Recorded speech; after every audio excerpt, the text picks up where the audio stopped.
안녕하세요. 무엇이든 읽어주는 북면 아저씨입니다. 지금 읽어드릴 책은 사마천의 사기 70회입니다.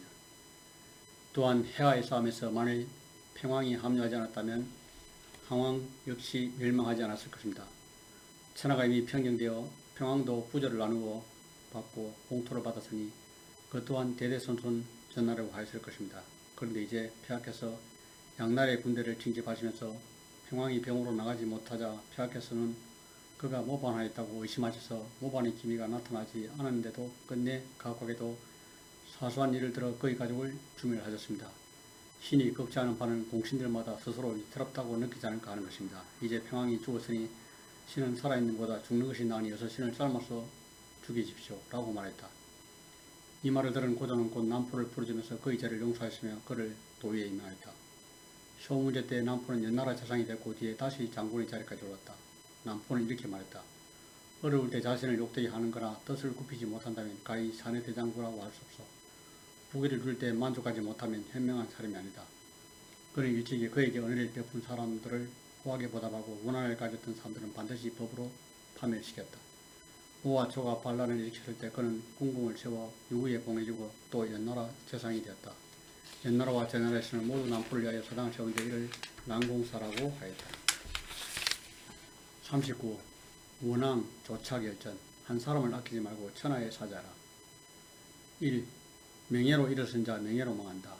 원왕. 여우의 시대 끝나고 천하는 점차 평온을 되찾았다. 그리고 유방과 더불어 한나라를 세운 공신들은 거의 죽고 없었다. 이제 전쟁터에서 용맹스럽던 장군의 시대는 역사의 뒤안길로 사라지고 나라를 어떻게 다스려야 하는가의 문제가 가장 중요한 과제가 되고 있다. 그래서 이른바 관료체계가 탄생하기 시작했고 그것은 세대교체를 동반했다. 이러한 시대를 대표한 사람이 바로 원왕이었다. 옳지 않으면 비판하고 옳으면 변호한다. 원왕은 초나라 사람으로 자는 사이다. 그의 부친은 원래 도둑이었는데 알릉으로 옮겨와 살았다. 여태오 때 원왕은 여러 곳의 가선으로 있었다. 효문제가 제기하자 원왕의 형 쾌가 추천하여 원왕은 중랑이 되었다. 당시 승상은 주발장군이었다. 그런데 그는 자기의 공로를 지나치게 과신하여 황제인 문제조차 얕보았다. 오히려 황제가 그를 정중하게 대접하여 주발이 조회를 끝내고 돌아갈 때 황제가 따라가서 배웅할 정도였다. 어느 날 황제가 주발을 배웅하는 모습을 지켜본 원왕은 따로 황제에게 전화했다. 폐하께서는 승상을 어떤 인물로 생각하십니까? 그야 국가의 중심이지. 그러자 원왕이 말했다. 승상께서 이른바 공신일 뿐 국가의 중심이라고 할 수 없습니다. 국가의 중심이란 능히 군주와 함께 죽고 함께 살아야 합니다. 여태오 시기에 열시족의 정치를 전행하고 제멋대로 왕이 되어 유씨의 명맥은 한낱 신랄같이 거의 단절됐을 때 주발은 폐위로서 병권을 쥐고 있었으면서 이를 바로잡지 못하였습니다. 그 뒤 여우가 세상을 뜨고 각지에서 제후들이 들고 일어나자 우연히도 병권을 쥐고 있던 주발 장군이 공을 세우게 된 것입니다. 그럼에도 불구하고 요즘 그는 폐하를 무시하는 듯한 태도를 보이고 있으며 폐하 역시 그것을 묵인하고 있습니다. 이렇게 되면 군신의 노래에 맞지 않으므로 신은 폐하께서 이렇게 하시지 않으냐 한다고 생각합니다. 그대로 황제는 주발에 대해 위험있게 대하였고 이에 따라 주발도 기세가 꺾일 수밖에 없었다. 주발이 나중에 이 사실을 알아내고 원왕을 크게 원망하면서 내가 너의 형과 관계가 좋은데 지금 내가 조정해서 나를 비방하다니 라며 비난하였다. 하지만 원왕은 한마디 사과의 말도 하지 않았다. 그 후 주발이 반역혐의로 감옥에 갇힌 적이 있었다. 이때 주위에서 아무도 주발을 변호하지 않았으나 오직 원왕만이 그의 무죄를 주장했다. 그리고 원왕의 주장은 크게 영향을 끼쳐 주발이 풀려나오는 데 큰 도움이 되었다. 이후부터 주발과 원왕은 가깝게 지냈다. 문제 3년에 문제의 동생인 회남왕 유장이 벽향후 심의기를 살해한 사건이 났다. 그뿐 아니라 당시 회남왕의 오만방자문 극에 따라였다. 원왕이 문제에게 아뢰었다. 교만한 제후를 처벌하지 않으면 반드시 화를 일으키는 것입니다. 어떤 기회에 회남왕의 봉제를 삭감하는 것이 마땅하다고 생각합니다. 그러나 문제는 받아들이지 않았다. 그저 회남왕의 행포는 더욱 극심해졌다. 그러던 어느 날 한 모반 사건이 발각된 데 조사하는 과정에서 회남왕의 관련 사실이 밝혀졌다. 그때서야 비로소 문제는 회남왕을 직접 취재하고 그를 기양 보냈다. 이때 원왕이 다시 이랬다. 폐하께서 평소에 감독을 소홀히 하셔서 이러한 사태까지 빚어진 것입니다. 그런데 지금 기양을 보내시면 그 멀고 먼 기양길을 회남왕이 견딜 수 있을까 걱정됩니다. 만약 도중에 회남왕의 신변이 이라도 생긴다면 폐하께서는 광대한 천하를 다스리면서 동생도 보호하지 못하고 죽었다는 오명을 벗겨 어렵습니다. 아무쪼록 다시 고려해 주시기 바랍니다. 그러나 문제는 또 거기에는 묵살하고 기어이 기한을 보냈다. 그런데 원왕의 예언대로 회남왕은 기한길에 그만 병이 들어 죽고 말았다. 그 소식을 들은 문제는 식사하다가 젓가락을 떨어뜨리며 통곡했다. 원왕은 문제 앞에 엎드려 자기가 좀 더 강력히 요청하지 못했던 점에 사과했다. 황제가 무슨 말을 하는 것이오? 나야말로 당연히 그대의 의견을 들었어야 했소. 라고 하자 원왕은 폐하 이미 지나간 이론이 너무 자책하지 마시옵소서. 이 정도로 폐하의 높은 명예가 더럽히지 않습니다. 왜냐하면 폐하께서는 세상에 비길 수 없는 세 가지 훌륭한 공적을 남기셨기 때문입니다. 라고 말했다. 세 가지 공적이라니 무슨 공적이요? 황제가 묻자 원왕은 이렇게 대답하였다. 첫째, 폐하의 높으신 초도이옵니다. 폐하께서는 모의신 박두께서 3년 동안이나 병석에 누워 계실 때도 잠도 제대로 주무시지 않은 채 간호하셨고 약은 반드시 먼저 마폰 후에 들이셨습니다. 이는 효자로 이름난 정삼을 능가하는 초도입니다.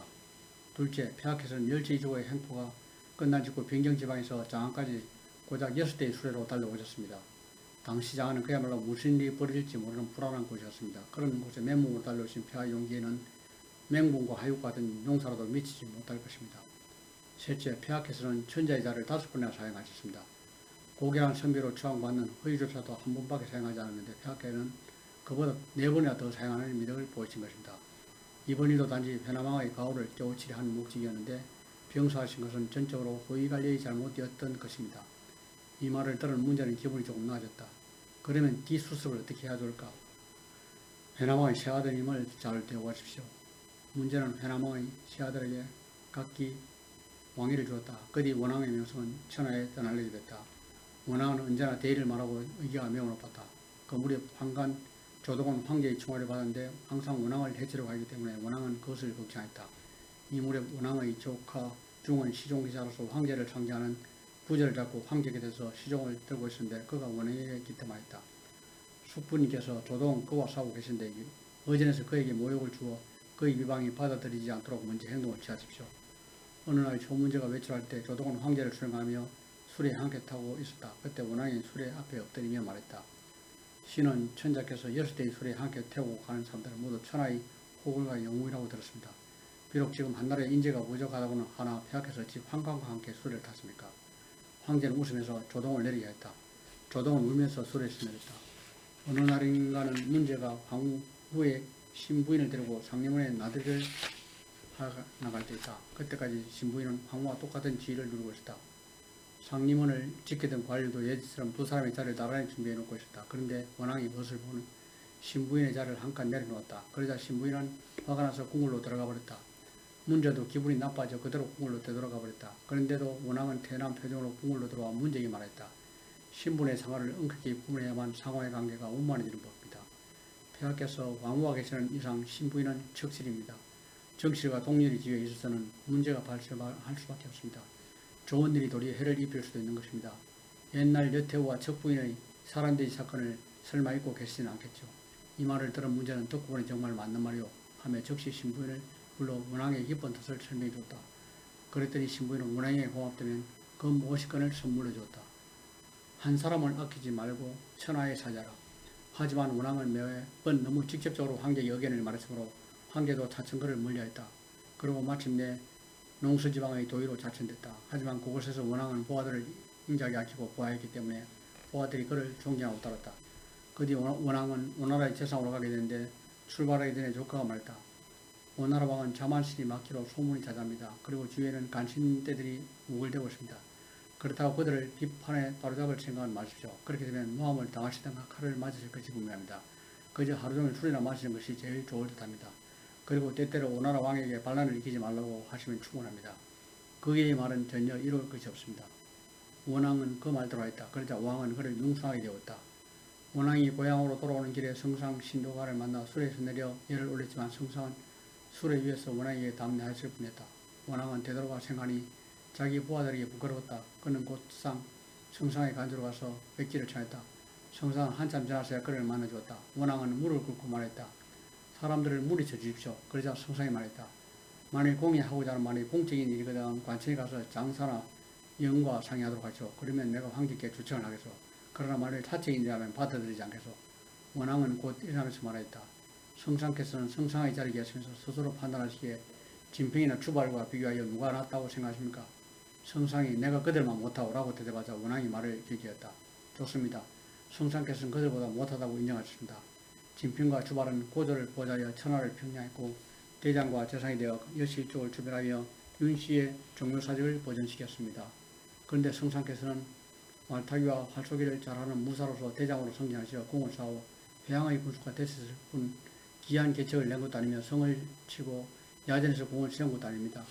한편 폐하께서는 대나라에 오신 예대로 조회를 할 때마다 난관들이 상소를 올리며 폐하께서는 그들의 진언을 받아들이지 않으신 적이 없었습니다. 그리하여 진언 중에서 쓸만한 것이 아니면 버려두고 쓸만한 진언이면 채택하시면서 좋다라고 칭찬을 하지 않으신 적이 없으셨습니다. 그까지 무엇이겠습니까? 이것은 바로 그러한 방법으로 천하의 현명한 사대부를 불러 모으시고자 하시기 때문입니다. 그러자 성상은 원왕이 두 번 절하고 말하였다. 나는 미천한 사람인지라 이치를 알지 못하고 장군의 가르침을 받게 되었소. 그리고는 원왕을 이끌고 들어가 자리를 같이하고 상격으로 대접하였다. 원왕은 원래부터 조착을 좋아하지 않았다. 그래서 조착이 있는 자리에서는 원왕이 자리를 두고 원왕이 있는 자리에서는 조착도 마찬가지로 자리를 비웠다. 그래서 두 사람은 한 번도 같은 자리에서 이야기를 나눈 적이 없었다. 효문제가 붕하고 효경제가 제기하자 조착은 의사대부가 됐다.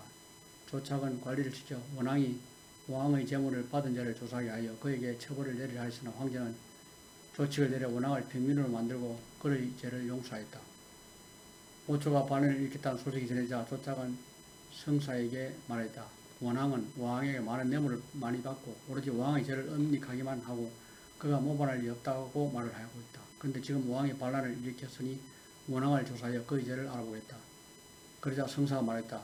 아직 반란이 일어나지 않았을 때 그를 취재했더라면 역모를 막을 수 있었을 것입니다. 그러나 지금 반란군이 서쪽으로 오고 있는데 원왕을 취재하는 데 무슨 도움이 되겠습니까? 게다가 원왕이 그런 의문을 꾸몄을 리가 없습니다.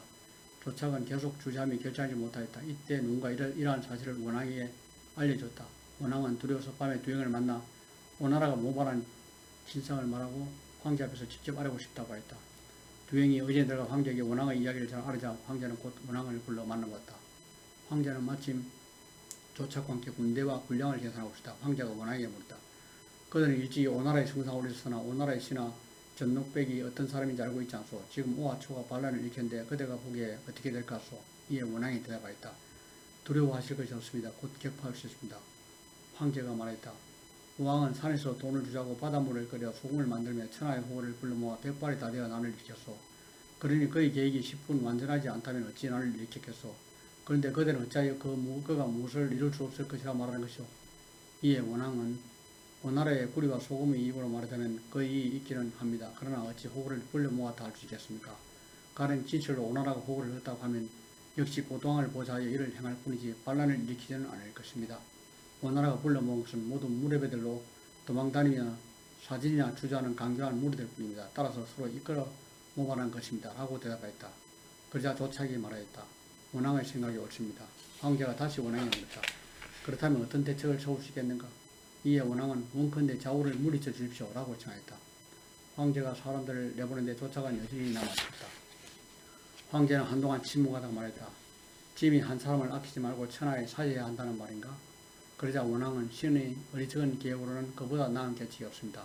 황제께서는 깊이 헤아려 보십시오. 12월이 지나자 황제는 중의를 시켜 조착을 부른다. 중의는 조착을 속여 술에 태워 동시로 순행하였다. 조착은 조복을 입고서 동시에서 참형당하였다. 황제는 원왕을 태상에 임명하고 두영을 대장군에 임명하였다. 이 두 사람은 원래부터 사이가 좋았다. 오나라가 반란을 일으키자 저랑에 사는 장자들과 장안도에 있는 현대부들이 앞을 다투어 이 두 사람에게 모이드는데 수레를 타고 따른 사람이 매일 수백 대였다. 이것으로 제 읽기를 마치겠습니다.